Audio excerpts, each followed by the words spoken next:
Hi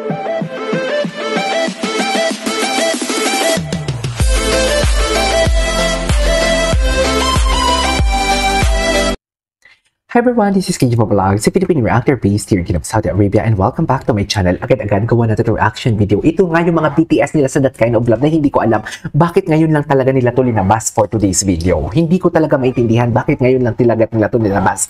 Kung balak talaga nila dito na for fan service, dapat dati pa nila ito linabas for today's video bago lumabas ang That Kind of Love at That Kind of Love sa Netflix at sa sinihan. Sa totoo lang. So I won't take any longer, atake tayo dito. Let's all watch this. Diba? Ito yung in-explain ko kanina, mami, na ang kanilang hug talaga may puwersa. May puwersa talaga. Iba talaga. Ramdam mo talaga eh. May something talaga, mi. Sa That Kind of Love pa lang, may something talaga eh. Peng-peng ko na sa Canada talaga nagsimula ang lahat. Doon na lang talaga ako eh. Tama nga naman talaga. So may ano talaga. Tama nga naman talaga ang atake ng aking ang nagchismis sa akin. Sorry ha. Kasi nako-conscious ako sa ilong. Laki kasi ng ilong ko eh. Tama nga naman talaga. Tama talaga kung anong chismis sa akin. Tama talaga. Diba? Ay, wait, bago tayo magsimula unahan ko na yung basher. Real or real, Barda forever. Yes. Diba, bahala kayo sa paniniwalaan ninyo, bahala din kami sa paniniwalaan namin. Huwag tayong magpakialamanan. Huwag lang kayong magsalita ng masasakit towards Barbie and David because as a defender, it's our duties and responsibilities. Okay? Siyempre, hindi nyo alam yan. Eme. Diba? Gwapo talaga ni David. Iba talaga atake nila. Bakit ngayon nyo na ito linabas? Nakakainis naman kayo. Dapat kasi dati pa nila ito linabas for today's video, di ba? Tama ba ako? Di ba iba yung tawa ni Barbie dyan, oh? Oh, aloko, atake. Oh, eto pala, no, video pala to eh. Ay, putak! Iba, mami, iba. Tingnan mo, ha? Diba? Ayan o. Iba, ginamitan talaga ng puwersa ni Ginoo. We cannot deny the fact. Ginamitan talaga ng puwersa ni Ginoo si Barbie dito. Totoo lang.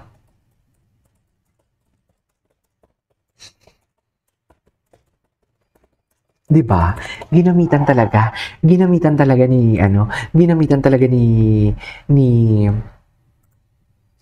Ginoo si Barbie ng puwersa. May puwersa talaga. Kitang-kita, ramdam na ramdam mo talaga ang puwersa. Saka yung kiss nila dito, mami. Tinan mo ha. Ayan o. Mami, ang lapit niyan, mami. Mami, ang lapit niyan. Diyos ko, feeling ko yung mga electrons nila sa katawan talaga nagsisiandaran for today's video. Nagsisiputukan. Sa totoo lang, yung mga nakabara nilang mga ugat, feeling ko napaputok ng electrons ng katawan nila for today's video. Sabihin yung hindi nakakakilig yan, ha?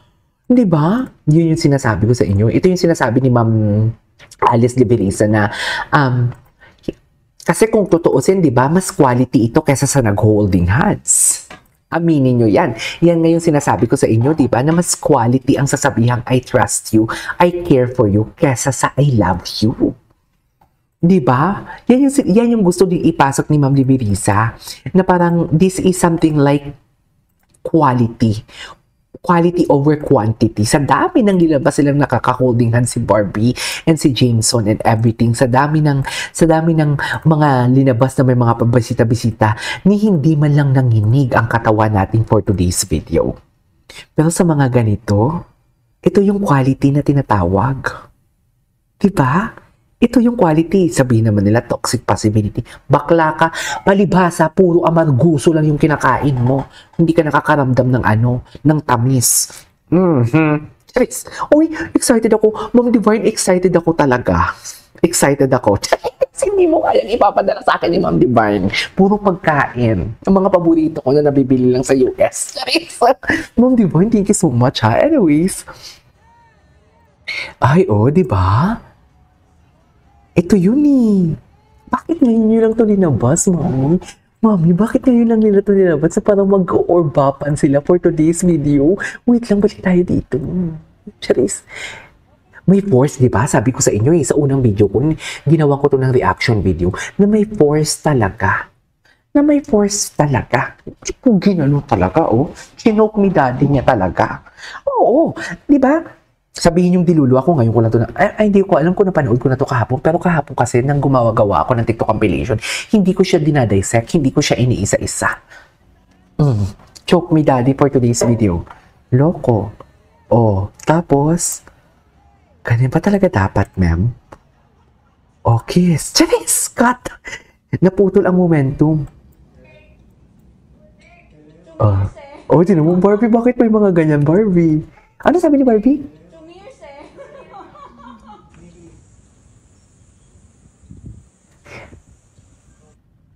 Ito yun eh. Di ba, kiso nga, Davey. Subukan mo, di ba? Hindi yun, mami. Hindi yun Hindi yun, wait lang. Parang, ang ng ilong ko, ang kat eh. Ito yung sinasabi ko sa inyong hindi fan service. Kasi kung fan service to, dapat linabas to. Dati pa, bago lumabas ang That Kind of Love. Linabas na nila to. At hindi to part ng movie. Itong gesture nila, part ng movie yung shooting, pero yung tipo, alam mo yung parang lumagpas sila doon sa limitasyon. Kasi makikita mo si Barbie, nagsalita siya na subukan mo. Meaning to say, hindi pa siya sinushoot. Pinapractice pa lang nila. Pero yung emotion ni David dito, overflowing. Nabigay niya ng husto. Hindi lang husto, sumobra siya actually. Kasi nga, may karapatan. Wala naman siyang karapatan, pero alam mo yung tipong parang, alam mo yung alpha-alpha siya na, kaya ko na tong gawin for today's video. Kasi nga, may something nga. Sabihin nyo sa akin, ganitong klaseng BTS, walang something? Sa dami-dami ng ginagawa ko ng reaction video, ng mga Kim Pao and everything, Donbell and everything. Ngayon pa ba ako magkakamali? Kiso nga, David, ayan puta ka. Tsaka, dear, practice lang naman to. Bakit ka magko-close eyes and everything? Kasi KJ, kailangan niyang practicein yan for today's video. Pero bakit sinobrahan niya naman kung practice lang, di ba? Actually, mas sobra na to eh. Yung nangyari sa scene, parang mas grabe ang BTS kesa sa scene.